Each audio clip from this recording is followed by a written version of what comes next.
South ఇండియాలోని అతి తక్కువ ధరలకి రత్నాలనందించే ఏకైక సంస్థ 6JVR. గండికోట వైష్ణవి హత్య జరిగి 10 రోజులు అవుతున్నా కూడా ఇంకా ఈ మిస్టరీ అయితే వీడట్లేదు. ఈ మిస్టరీని ఛేదించడానికైతే పోలీసులు అన్ని కోణాల్లో దర్యాప్తు చేపడుతున్నట్టుగా తెలుస్తోంది.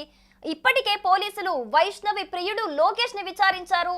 లోకేష్ హస్తం లేదు అని స్పష్టం చేసేసి పంపించేశారు. అలాగే బంధువులను కూడా వాళ్ళ ఫ్యామిలీ మెంబర్స్ అందరినీ కూడా విచారించారు. వాళ్ళ హస్తం కూడా లేదని చెబుతూ ఉన్నారు. అంటే ఇప్పటికే ఫ్యామిలీ మెంబర్స్ హస్తం ఉందని కొన్ని మాటలు వినిపిస్తున్నా దానికి సంబంధించిన ఆధారాలు ఏవి లభించలేదని పోలీసులు చెబుతూ ఉన్నారు. అలాగే మరొక కోణంలో ఏ రోజైతే వైష్ణవి హత్య జరిగిందో అంటే 14వ తారీఖు హత్య జరిగిందో ఆ రోజు ఎవరైతే గండికోటకు విజిట్ చేశారో వాళ్ళందరినీ కూడా అంటే వాళ్ళు ఎవరైతే అక్కడ సెల్ఫీలు తీసుకున్నారో వాళ్ళందరినీ కూడా ఒక్కసారి పిలిపించి వాళ్ళని కూడా విచారిస్తున్నట్లుగా ఇప్పుడైతే తెలుస్తూ ఉంది. సో కొంతమంది అక్కడ ఆ రోజు ఏ రోజైతే 14th రోజు ఎవరైతే గండికోటకి వెళ్ళి సెల్ఫీలు తీసుకున్నారో అక్కడ కొందరి సెల్ఫీలలో గండికోట మెయిన్ గేట్ ముందు వైష్ణవి కనిపించినట్లుగా అయితే కొన్ని సెల్ఫీలు బయటకు వచ్చాయని పోలీసులు చెబుతున్నారు. సో వాళ్ళని కూడా విచారించారు. అంటే ఈ హత్యకి సంబంధించి వాళ్ళకి ఏదైనా ఎవిడెన్స్ కనిపించిందా, ఎవరన్నా అనుమానితులు అక్కడ ఉన్నట్టు కనిపించిందా అని చెప్పేసి వాళ్ళని కూడా అన్ని కోణాల్లో కూడా దర్యాప్తు చేసి పంపించేసినట్లుగా పోలీసులు చెబుతున్నారు. సో ఈ నేపథ్యంలోనే పోలీసులకు ఒక స్ట్రాంగ్ ఎవిడెన్స్ దొరికింది. సో మనందరికీ తెలిసినట్లు 8:30కి అక్కడికి వైష్ణవి గండికోటకి లోకేష్ అలాగే వైష్ణవి చేరుకున్నారు. పొద్దున 8:30కి అలాగే 8:30 నుంచి 8:45 వరకు అక్కడే గండికోటలోనే ఉన్నారు. అలాగే 8:45 నుంచి 10:40 వరకు అంటే సుమారు 2 గంటలు కూడా గండికోట దగ్గరలో ఉన్న ఒక రూమ్ లో వాళ్ళు ఉన్నట్టుగా మనకి ఇప్పటికే సమాచారం ఉంది.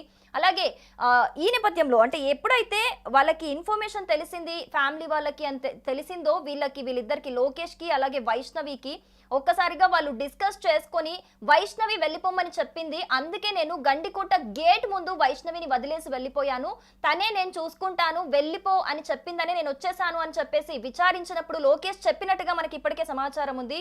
సో 10:40 తర్వాత వైష్ణవి గండికోటలోని రంగనాథ స్వామి ఆలయంలో ఒంటరిగా వెళుతున్న ఒక పిక్చర్ అయితే ఇప్పుడు బయటికి వచ్చింది. దీన్ని అయితే ఒక స్ట్రాంగ్ ఎవిడెన్స్ గా పోలీసులు చెబుతున్నారు. సో మనం ఇక్కడ చూడొచ్చు, అక్కడ రంగనాథ స్వామి ఆలయం దగ్గర వైష్ణవి ఒంటరిగా బ్యాగ్ వేసుకొని వెళ్తున్న దృశ్యం మనకు కనిపిస్తుంది. సో ఇక్కడ మనం ఒక లాజిక్ ఆలోచించాలి. అదేంటంటే 10:40 లోకేష్ వైష్ణవిని వదిలేసి అంటే ఎక్కడ అంటే గండికోట గేట్ ముందు నేను వదిలేసి వెళ్ళాను అని చెప్పాడు లోకేష్. మరి వైష్ణవి ఖచ్చితంగా అక్కడి నుంచి ఇంటికి వెళ్లాల్సిన అమ్మాయి మళ్ళీ లోపలికి వెళ్ళి టెంపుల్ దగ్గర అంటే ఆ సరౌండింగ్స్ లో ఒంటరిగా ఎందుకు ఇలా నడుచుకుంటూ మళ్ళీ లోపలికి వెళ్ళింది అనే ఒక చిన్న లాజిక్ మనం ఆలోచించాలి. అంటే ఎవరి కోసం మళ్ళీ తను లోపలికి గండికోట లోపలికి వెళ్ళింది, మరి ఎవరి కోసం మళ్ళీ అక్కడ వెయిట్ చేస్తూ ఉంది అంటే కాసేపు అక్కడ ఉండి మళ్ళీ వెళ్ళిపోదాం అనుకుందా, అంటే వెంటనే వెళ్తే ఏమైనా డౌట్ వస్తుంది అని చెప్పేసి అక్కడే ఒంటరిగా ఉన్నాను ఒక్కదాన్నే వెళ్ళాను అని ఏమైనా నిరూపించడానికి ఏమైనా అక్కడికి మళ్ళీ లోపలికి వెళ్ళిందా? సో తెలీదు. అంటే ఏ రకంగా వెళ్ళింది, ఏం ఆలోచిస్తూ వెళ్ళింది తెలియదు. కానీ అక్కడ ఒంటరిగా అక్కడ చూసుకోవచ్చు మనం ఆ పిక్ లో మనకి క్లియర్ గా కనిపిస్తూ ఉంది. సో నిర్మానుషంగా కనిపిస్తుంది, అంటే ఎవ్వరూ కూడా చుట్టుపక్కల లేరు.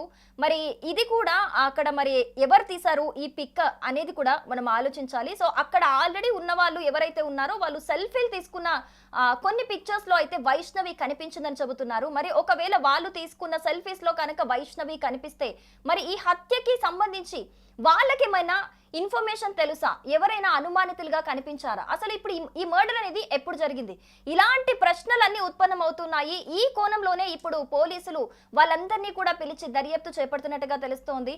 సో వాళ్ళందరినీ ఎంత క్వశ్చన్ చేస్తున్నా కూడా వాళ్ళకి ఏం తెలీదు అని చెబుతున్నారు.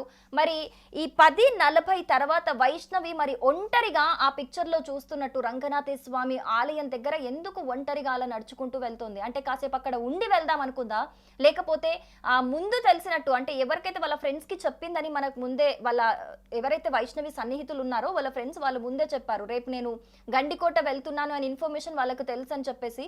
అలాగే వైష్ణవి ఈ హత్య జరిగే 2 రోజుల ముందు కూడా వాళ్ళ తల్లి మొబైల్ నుంచి ఇన్స్టాగ్రామ్ లో లోకేష్ కి మెసేజ్ చేసింది. సో సోమవారం ఎవరు ఉండరు గండికోటకు వెళ్దామని.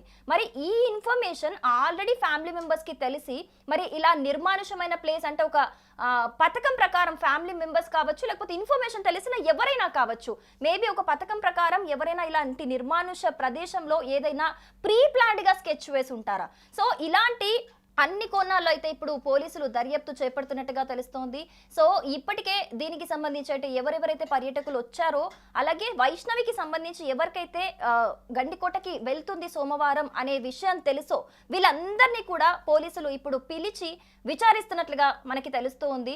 సో ఇప్పటి వరకు అయితే ఇదొక పిక్ అయితే ఇప్పటికి పోలీసులు ఒక స్ట్రాంగ్ ఎవిడెన్స్ గా చూపిస్తూ ఉన్నారు. సో ఇప్పటికే మా దగ్గర సాంకేతిక ఆధారాలు ఉన్నాయి, ఇంకా కొంచెం స్ట్రాంగ్ ఎవిడెన్స్ కోసం చూస్తున్నాము. ఒక 2 రోజుల్లో దీని గురించి ఈ కేసును అయితే ఒక కొలిక్కి తీసుకొచ్చి ఖచ్చితంగా ఎవరు నిందితులు అనేది నిర్ధారణ చేస్తామని అయితే పోలీసులు చెబుతున్నట్లుగా మనకి సమాచారం అందుతోంది.